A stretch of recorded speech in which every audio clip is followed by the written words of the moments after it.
Beberapa hari kemudian, Moni yang merasa Rehan benar-benar telah melupakannya. Karena dilihat dari sikap Rehan yang berubah padanya membuat Moni merasa sangat cemburu. Awalnya Moni tidak memiliki perasaan apapun kepada Rehan.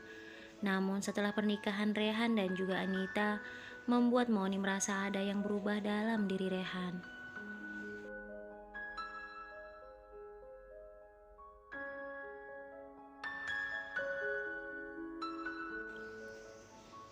Rehan yang biasanya ketika bertemu dengannya selalu tersenyum ataupun menyapanya, kini setiap kali bertemu dengan Moni, Rehan hanya tertunduk atau hanya sekedar melontarkan sedikit senyuman. Setelah itu dia melanjutkan perjalanannya. Bahkan terkadang Rehan seakan tidak tahu Moni berada di dekatnya. Hal itu membuat Moni merasa sedih, seakan-akan dia kehilangan sosok Rehan, laki-laki yang selama ini mengaguminya.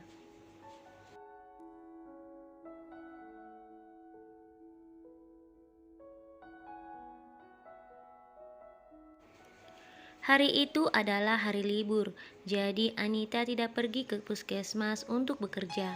Mas, setelah sarapan, Mas pergi saja duluan ke sawah. Nanti aku akan menyusul. Karena masih ada beberapa cucian yang belum aku jemur, Mas, kata Anita pada Rehan yang sedang sarapan. Rehan kemudian berkata, kalau masih banyak pekerjaan di rumah, sebaiknya kamu tidak usah ikut ke sawah. Anita berkata kepada Rehan, tidak mas, aku hanya tinggal menjemur beberapa pakaian saja.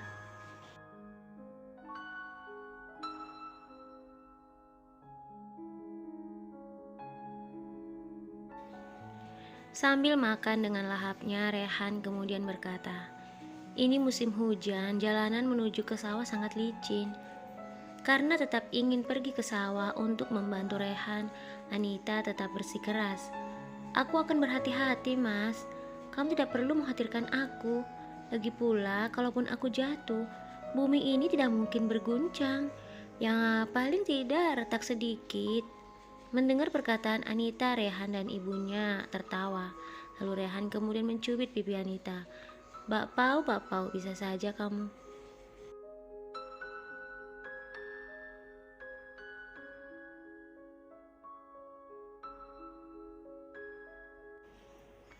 Akhirnya Rehan pun mengizinkan Anita untuk pergi ke sawah. Setelah sarapan, Rehan pergi ke sawah seorang diri. Lalu Anita melanjutkan pekerjaannya yang belum selesai, yaitu menjemur pakaian.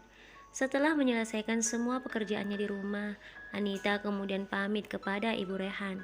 Mak, aku ke sawah dulu ya. Emak baik-baik di rumah, kata Anita sambil mencium tangan mertuanya. Hati-hati nak, seperti yang dikatakan Rehan, jalanan sangat licin. Berjalannya pelan-pelan saja ya. Anita tersenyum mengangguk. Iya, Mak.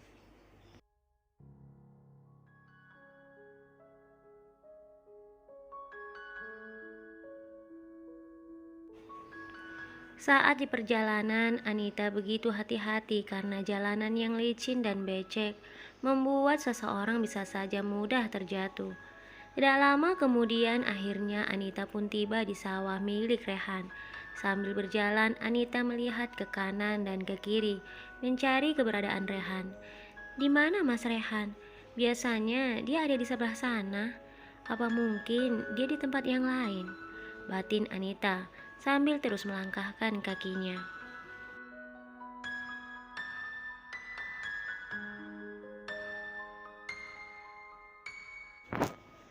Anita yang berjalan dengan penuh riang gembira karena bisa membantu Rehan di sawah. Sebab tidak setiap hari dia bisa membantu Rehan di sawah, kecuali di hari libur tertentu dan juga di hari Minggu. Anita yang berjalan menuju pondok kecil milik Rehan tiba-tiba menghentikan langkahnya. Anita merasa sangat terkejut ketika melihat sesuatu yang membuat jantungnya seakan berhenti berdetak. Hatinya begitu pilu, bagaikan teriris sembilu. Anita seakan tak percaya dengan apa yang dia lihat saat itu di hadapannya.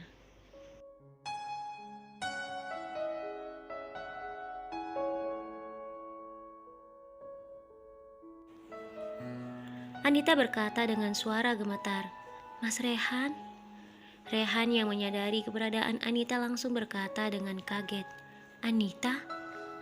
Anita berjalan mendekati Rehan. "Apa yang kamu lakukan, Mas?" kata Anita yang baru saja melihat Moni mencium Rehan. Rehan berusaha menjelaskan, "Kamu salah paham, Anita." Anita tidak salah paham dengan apa yang baru saja dia lihat. "Salah apanya, Mas? Aku melihat dengan jelas. Mas dan wanita ini berciuman."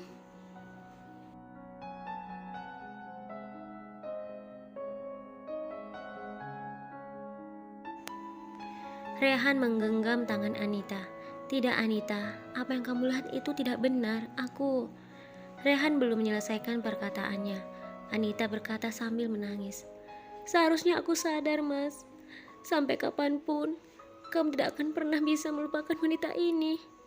Seharusnya aku sadar siapa diriku. Aku hanyalah wanita gemuk yang sama sekali tidak menarik di matamu. Tapi aku tidak menyangka, Mas, kalian melakukan ini di tempat seperti ini. Pantas saja kamu melarangku datang ke sini. Ternyata ini alasannya."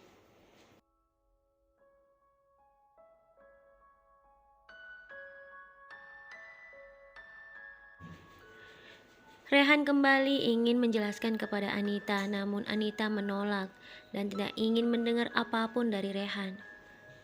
"Kamu tidak perlu mengatakan apapun, Mas. Mungkin sebenarnya setiap hari kamu menghabiskan waktu dengannya di sini. Tapi aku bersyukur, Mas, hanya aku yang melihat hal ini. Bayangkan jika emak ataupun orang lain yang melihat perbuatan kalian. Bayangkan bagaimana perasaan emak, Mas."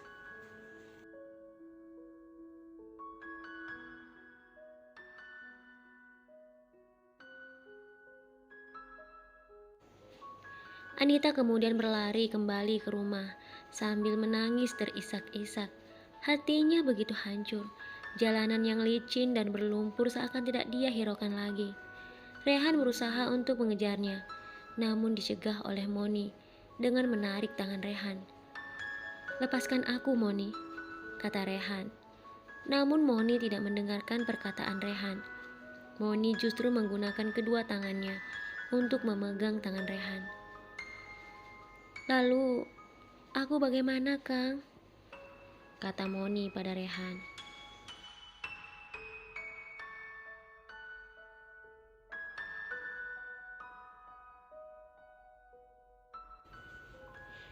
Rehan menatap Moni. "Tolong lepaskan aku, Moni. Jangan buat aku marah." Bukannya melepaskan tangan Rehan, Moni justru memeluk Rehan dan berkata sambil menangis, "Aku tidak bisa, Kang. Aku tidak mau lagi kehilangan dirimu, Kang.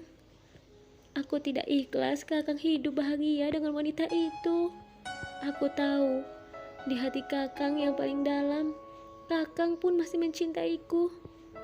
Kakang masih menginginkan aku, iya kan, Kang?"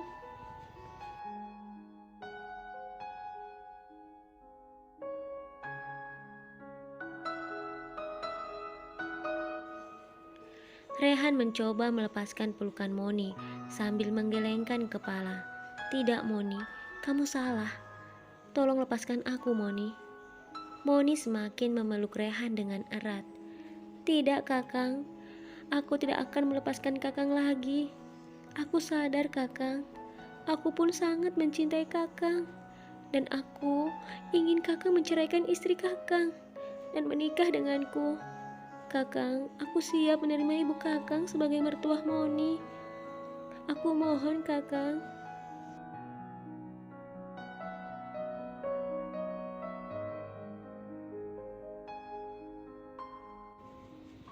Di saat Rehan terus berusaha dan mencoba melepaskan pelukan Moni, dari kejauhan Rehan melihat Anita sedang melihat ke arah mereka.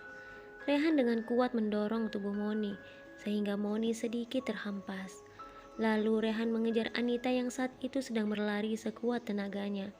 Sementara Moni yang masih berdiri di tempatnya semula berkata dalam hati, "Aku tidak akan menyerah sampai di sini saja, Kakang.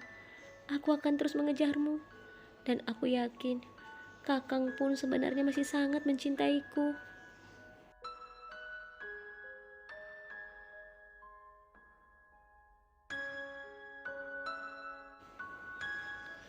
Dengan kekuatan yang dia miliki, Rehan yang terus mengejar Anita akhirnya berhasil mendapatkan Anita.